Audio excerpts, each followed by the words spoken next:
Christmas, I went to the Hollister shop in central Stockholm, and I was very surprised to discover that even though the shop assistants spoke Swedish amongst themselves, they addressed their customers in American English. They said things like, "What's up?" and "You look cool." Later I learned that this is part of their marketing strategy. They want to project this image of sunny California through beaches on the wall, shop assistants in beachwear, and American English. Does it work? Well, judging from the very, very, very long queue on the Christmas sales, apparently it does. But of course, Hollister is not the only company who promotes sales through English. There are companies created by Swedes, such as Lexington and Wayne's Coffee, who want to seem American. There are uncountable Swedish shops and products with English names. Just take a look in your own bathroom. Also, did you notice that today we hardly see the sign Rea in shop windows anymore? They always assign sales instead. So, apparently English sells. English is the popular guy that everybody wants to be with.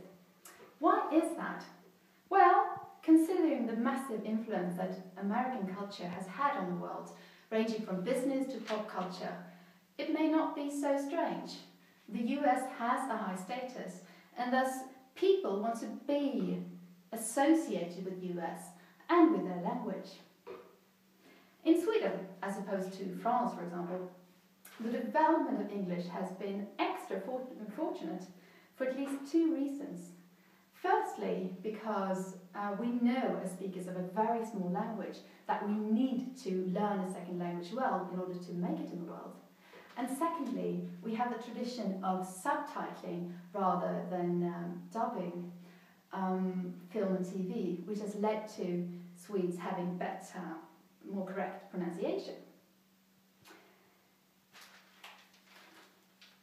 In the latest decades, the internet has had an enormous effect on young people's English skills.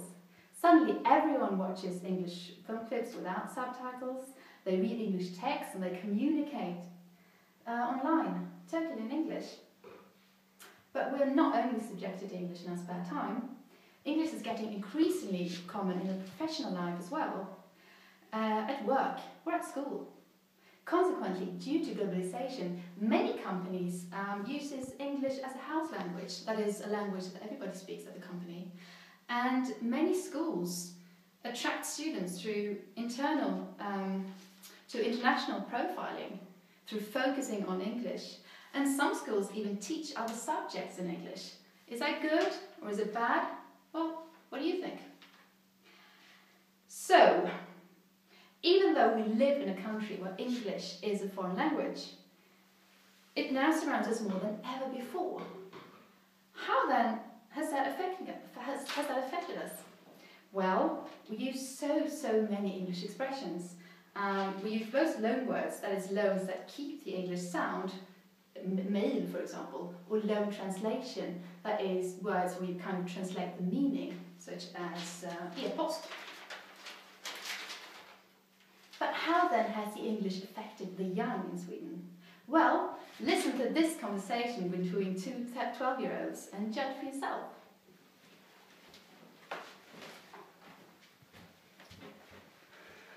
Vad har du gjort här nu då?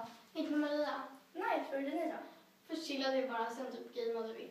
Jag lämnade 7 gånger till Läkerbås. Ja, för ett tag sedan. Jag vet, ska gissa så. Själv.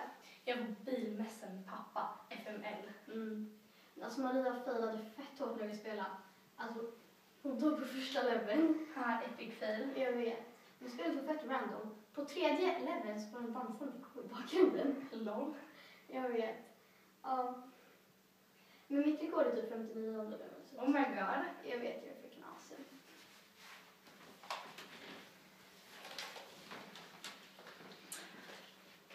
What do you think? What do you think? Did it sound realistic? How do you and your friends speak? Many of the expressions that you heard in the conversation are not yet accepted in standard Swedish. These expressions are called anglicisms.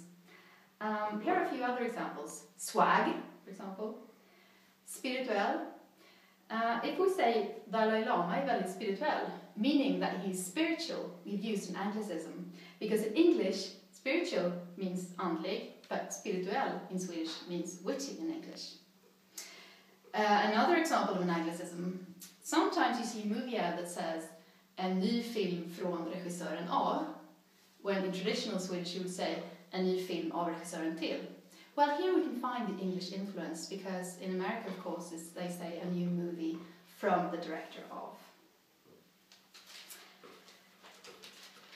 While a majority of young people love these anglicisms and just put as many as possible into their conversations, there are people who really, really hate anglicisms, and they make fun of them in their blogs, etc. But what will happen to these anglicisms in the future? Well, eventually, some of them will die away, whereas others will be part of the general Swedish vocabulary. Is this a threat to Swedish? Will all our traditional Swedish words disappear and be replaced by English words instead? Or will all these new expressions just provide richness to our language? Will we get more synonyms in Sweden? What do you think? After all this input from film, TV and the internet, how good are young Swedes at English? Well, it depends, of course. Lots of variation there. But according to some English-speaking lecturers at Swedish universities, Swedish students are confident in speaking English and they have good pronunciation skills, but when it comes to writing, more flaws are sadly visible. Many students tend not to express themselves formally enough. They use slang and expressions like gonna in their essays. They haven't got this feeling for what is really appropriate in what situation. Similarly, I know of Swedish exchange students who unintentionally shocked their American host families by using words like shit and the F word. So we have to be extra careful with when to use these slangy expressions that we pick up from TV or the internet. Some lecturers also say that some of the Swedish students have problems with how to structure their essays in that UK or US tradition. This means writing introduction with thesis statements, writing correct paragraphing, conclusions, linking words and the like. Also, some Swedes, and I must stress that this is not everybody, just a few of them, are a bit overconfident in their English. They basically believe that their English is better than it is. The risk here is that they do not improve their English as much as they would with a more humble attitude. So, finally, if you want to do really well and be fully respected in the English-speaking world, see to it that you really pay attention to what your teachers say about formal language and structuring essays. Also, see to it that if somebody points out a language mistake, that you are attentive and that you learn from it. In short, always strive to improve your English. Best of luck with that. Bye!